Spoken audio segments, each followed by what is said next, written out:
તો આક્રમક વિરોધ હશે એટલો આક્રમક પ્રયાસ કરીશું અને અમે એક મેસેજ પહોંચાડવા માંગીએ છીએ કે આંતરરાષ્ટ્રીય માનવ અધિકાર પંચ દરેક બાબતમાં કૂદી પડતું હોય છે ત્યારે જ્યારે હિન્દુઓ પર અત્યાચાર થાય છે ત્યારે આંખ આડા કાન કેમ કરે છે માનવ અધિકાર પંચ, એ જ વિચારવા જેવી બાબત છે।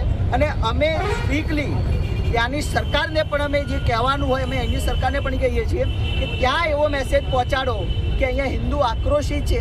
આ ભારત દેશની અંદર પણ લીગલ કે ઇલીગલ બાંગ્લાદેશીઓ વસે છે, એ પણ ત્યાંની સરકાર ભૂલે ના।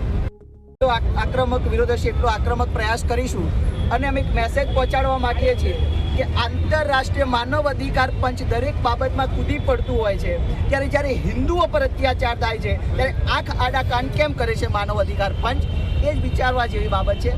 અને અમે સ્પીકલી ત્યાંની સરકારને પણ અમે જે કહેવાનું હોય અમે અહીંની સરકારને પણ કહીએ છીએ કે ત્યાં એવો મેસેજ પહોંચાડો કે અહીંયા હિન્દુ આક્રોશિત છે।